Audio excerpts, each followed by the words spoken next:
What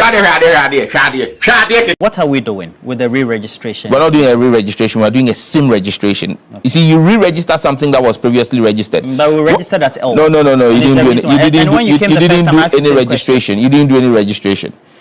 The former minister just wasted everybody's time. Oh, I went through. I'm talking my person. I'm saying, yeah, she wasted your time. Biometrics. Listen, the government of Ghana says that we have one single source of truth for national identity, NIA, the National Identity Register, held by the National Identification Authority, the Ghana card that we hold.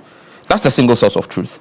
The registrations that were purported to have been done under Eslawusu and the NPP did not cross-reference the biometrics they took from you against that database. They didn't sync them? Nothing was of that nature was done. She was fighting Kenatefa. Battle of clash of egos. Okay, how is this going to work then? So now we have sat down with the Minister for Interior and his head of agency, Yaira Kuku, at NIA. We've worked out the integration between the telcos, the regulator, the NCA, and the NIA. And that's why I'm saying that, look, you're not majority of Ghanaians will not have to queue. Because what we're going to do is, we're now taking, we've tried to pick up from the telcos all the biometrics they collected. It was sitting in databases scattered all over the places. We've picked those databases and we're now cleaning them up and cross-referencing them with the NIA in the back end. So for about 80% of that has been done. We will be able to identify and say that, okay, your fingerprints you submitted at LWAC, where you say you went to, we've picked it from your service provider, we've cross-referenced it against what you gave to NIA, and we see that they match.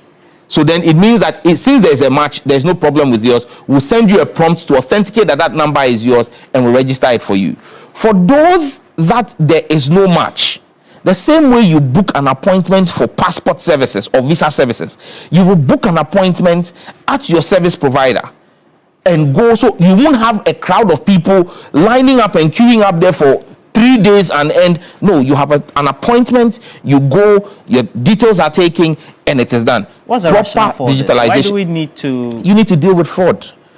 Look, we're having several instances where people are using SIM cards for all kinds of things that are illegal. And that's why we're not just doing the SIM reg, we're doing the SIM reg along with a second policy directive called the Central Equipment Identity Register.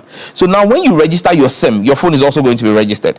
Every phone has a unique IMEI. So the IMEI of your phone is synced to your SIM card. So when your number is flagged, today, the cost of mobile money fraud is 10 Ghana cedi. That's the cost of doing mobile money fraud. Because if your number is reported today to us and we block that SIM card, it costs 10 cedis to get a new SIM card. They just go and get a new SIM card. But if we now begin to block the SIM card and the phone that's associated with that, it increases the cost of doing that. But we're in Ghana, people buy off-the-shelf phones. So it's not like if the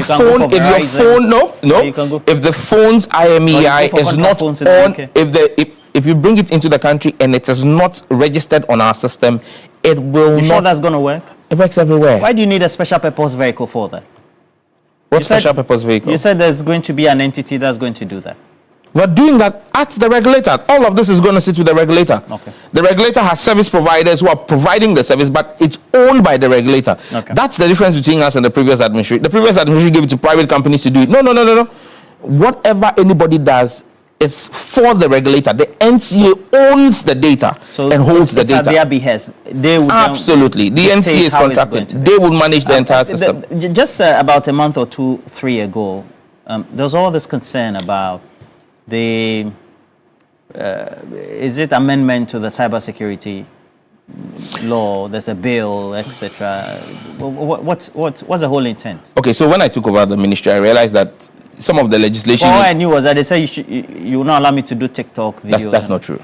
That's not true. You know, what people have done is they've taken the bills, the draft bills that we've done, put them in AI tools and say, generate a response for me. I mean, if you're asking AI tools to generate interpretation of legislation, you end up with all the misinformation that people are putting up. And that's the reason why one of the new legislation we are bringing is a misinformation and disinformation bill, so that people are careful the kind of information that they put out. You cannot just sit there and peddle untruths. Look, I keep saying that legislations are not Mills and Boons novels. You don't read them like that. They're pieces of law. And some of the things people are screaming about are not new provisions. They're already in the existing act.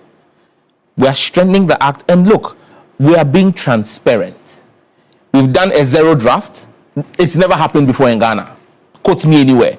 No ministry has done a zero draft and put it out publicly and said, we want public inputs. Most times, public inputs are only sought after the ministry has completed its work in secrecy, gone to cabinet and gotten cabinet approval, and it gets to parliament. It is parliament that asks people for public memos.